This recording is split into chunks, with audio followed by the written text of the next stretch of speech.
Truth is, if you've been brushing for weeks or maybe even months and your waves still look like ripples, you're probably a lot closer than you think. The problem is, most people get frustrated at this stage. They look in the mirror, they see a little bit of progress, but not the deep, defined waves they were expecting. Then they start wondering if they're using the wrong brush, the wrong Durag, the wrong products, or maybe just their hair isn't meant for waves. And here's the truth, almost nobody's wave journey goes perfectly. You see wavers online with the flawless connections, the deep wave patterns, and you think something's wrong with you. Their waves are swimming like a pool, but what you don't see is the weeks and even months that they stuck exactly where you are now. Because behind every elite wave pattern is a lot of trial and error, a lot of brushing, and a lot of mistakes. The ripple stage isn't a sign that you're failing, it's actually a sign that your hair is starting to respond to the training. The problem is that most people don't know how to make the jump from ripples to true waves. They keep doing the same things that got them to the ripple stage and think those things are gonna magically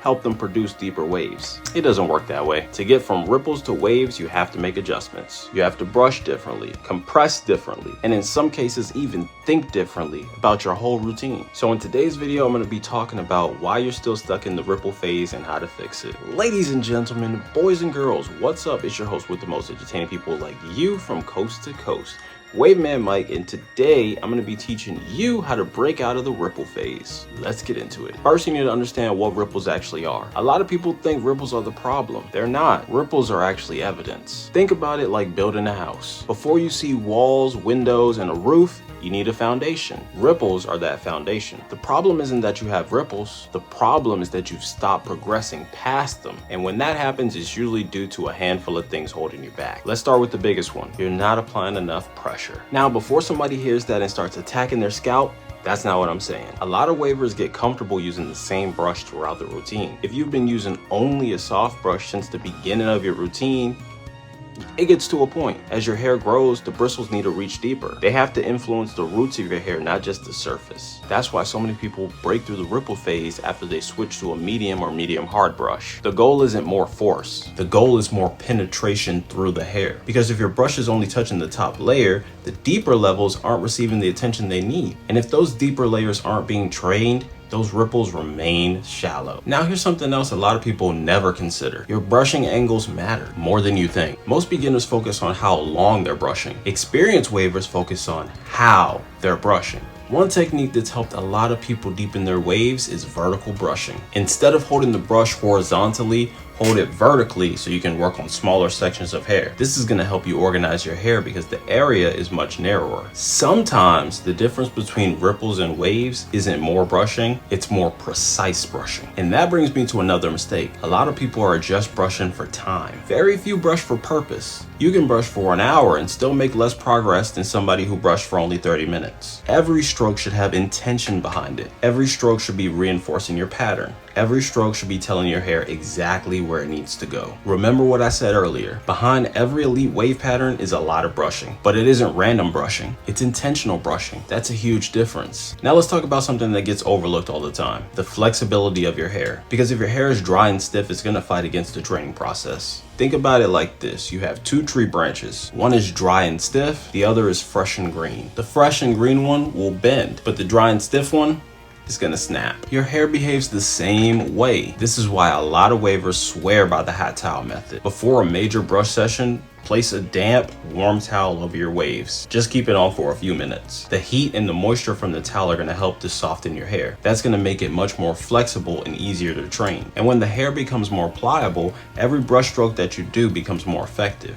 And effective brush strokes lead to deeper wave development. Then, after your brush session comes one of the most simplest, yet one of the most effective techniques in the game. One of my personal favorites, give it up for the plastic bag method. I know it sounds strange if you've never done it before, but there's a reason so many wavers use it. After brushing, take a clean plastic bag and rub it against your waves. Do it in the same pattern that you just brushed in. What this does is it flattens that surface wave frizz, but it doesn't mess up any of the work that you just did. Think of it like putting the finishing touches on your wave pattern. It helps create that smoother, cleaner appearance while reinforcing that you want to lay your hair down. And speaking of lay, we need to talk about compression, because this is where a lot of ripple stage wavers lose progress. You can have an amazing brush session. You can spend 30 minutes putting in quality work, but if you don't compress compress afterwards, your hair is just gonna start bouncing back up. That's where the Durag comes in. Not as a fashion statement, as a training tool. Compression helps preserve the work you've already done. It encourages your hair to lay in position long after the brush session ends, and you can even add a wave cap on top of the Durag for extra compression. Now let's talk about one of the biggest misconceptions in the wave game: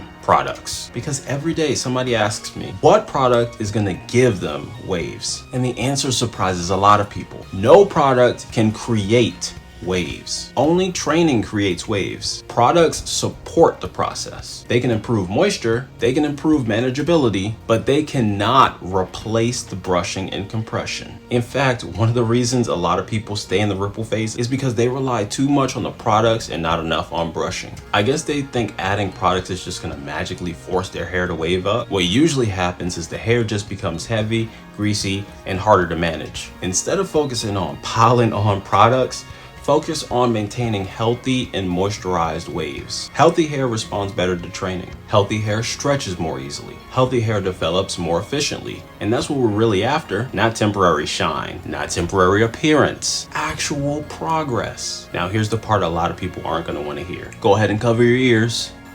The reason you're still in the ripple phase might actually be time. I know that's not an exciting answer, but it's an honest answer. If you searched up how to get waves overnight, that's not what I'm here to teach. A lot of wavers quit right before their breakthrough. They spend weeks building the foundation, then when they see the ripples, they get impatient and they abandon the process. Meanwhile, the person that keeps brushing, keeps maintaining, keeps wearing their do-rag, keeps doing all the things that they're supposed to do, finally breaks through the ripple phase. That's why I always tell people, don't judge your waves on a day by day. I think it's easier or just better to judge it week by week or month by month. Yes, the mirror can lie to you if you're looking every single day. Because the reality is, some days you have good days, some days you have bad days. Somebody with amazing waves can have waves that look terrible for a day. Somebody who's never had waves can get their hair to lay down or compress if they do the wash and style or whatever other methods. You get what I'm trying to say? But if you compare your hair today to where it was a month ago,